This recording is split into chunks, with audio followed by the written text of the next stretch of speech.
Hello my dear friends, कैसे हैं आप लोग। उम्मीद करती हूँ आप सब अच्छे होंगे। The book think like a monk, chapter 3, fear, part 4। Part 4, work with fear, think like a monk, written by Jay Shetty. I have mentioned that monks begin the growth process with awareness. Just as we do when facing negativity, we want to externalize our fear and take a step back from it, becoming objective observers. The process of learning to work with fear isn't just about doing a few exercises that solve everything. It's about changing your attitude toward fear, understanding that it has something to offer, then committing to doing the work of identifying and trying to shift out of our pattern of distraction every time it appears. Each of the four distractions from fear, panicking, freezing, running away, and burying, is a different version of a single action, or rather, a single inaction. Refusing to accept our fear. So, the first step is transforming our fear from a negative to a positive, is doing just that. Accept your fear. To close the gap with our fear, we just acknowledge its presence. As my teacher told us, you have got to recognize your pain. You are still seated. And he told us to take a deep breath and silently say, I see you, to our pain. That was our first acknowledgement of our relationship with fear, to breathe in and repeat, I see you, my pain, I see you, my fear. And as we breathed out, we said, I see you and I am here with you. I see you and I am here for you. Pain makes you pay attention. For it should. When we say I see you, we are giving it the attention it is asking for. Just like a crying baby needs to be heard and held. Breathing steadily while we acknowledge our fear helped us calm our mental and physical responses in His presence. Walk toward for your fear. Become familiar with it. In this way, we bring ourselves into full presence with fear. When you wake up to that smoke alarm going off, you will acknowledge what is happening in the moment, and then you will get out of the house. Later, in the calmer state, you will reflect on how the fear started or where it came from. You will call the insurance company. You will take control of the narrative, that is recognizing and staying in present time with fear. Try this. Rate your fear. Draw a line with 0 at one end and 10 at the other. What's the worst thing you can imagine? Maybe it's paralyzing injury or losing a loved one. Make them a 10 on the line. Now rate your current fear in relation to that one. Just doing this helps give some perspective. When you feel fear crop up, rate it. Where does it fall next to something that's truly scary? Find fear patterns. Along with accepting our fear, we must get personal with it.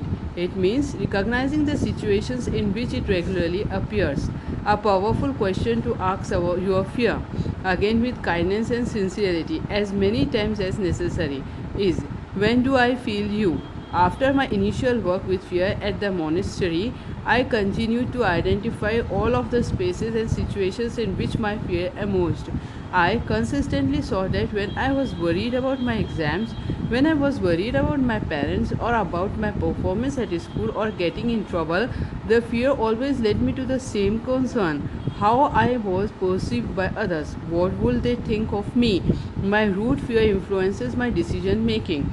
That awareness now prompts me, when I reach a decisive moment, to take a closer look and ask myself, is this decision influenced by how others will perceive me?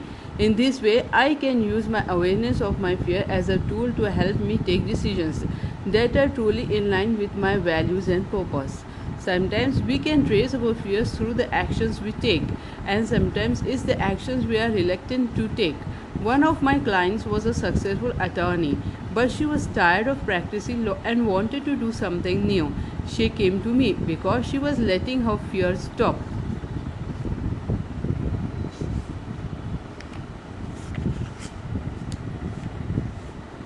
Her. Stop her. What if I jump and others another on the other side? What if I jump and there's nothing on the other side? She asked me. That sounded like a branch question, so I kept probing. What are you really scared of? I asked her, then gently kept asking until eventually she signed and said, I have spent so much effort and energy building this career. What if I am just throwing it all away? I asked again, and finally we got to the root. She was afraid of failure and of being seen as less than an intelligent, capable person by others and by herself. Once she learned and acknowledged the true nature of her fear, she was on her way to recasting its role in her life. But first, she needed to develop some real intimacy with it. She needed to walk into her fear. One of the problems we identified was that she had no role models. All of the attorneys she knew were still practicing full time. She needed to see people who had successfully done some version of what she wanted to do so. I asked her to spend time getting to know former attorneys who were now working in new careers that they loved. When she did it, when she did that, she not only saw that what she dreamed of was possible, she was also delighted to learn how many of those people said they were still applying skills that they had acquired and used to practice law. She wouldn't be throwing all of her hard work away after all. I also asked her to research jobs she might consider. Through that exercise, she found that many of the soft skills she had to learn to be a successful attorney, such as communication, teamwork, and problem solving, were highly sought after elsewhere too. By developing that intimacy with her fear, getting up close and examining what she was afraid of, she ended with a information that left her feeling more empowered and excited about the idea of switching careers. Patterns for distracting ourselves from fear are established when we are young. They are deeply ingrained, so it takes some time and effort to uncover them. Recognizing our fear patterns helps us trace fear to the root. From there, we can decipher whether there is truly any cause for urgency, or whether our fear can actually lead us to recognize opportunities to live more in alignment with our values, passion, and purpose. The cause of fear attachment, the cure for fear detachment. Friends यहाँ पे हम break लेंगे, हम मिलेंगे with next video में with this topic. Bye for now friends.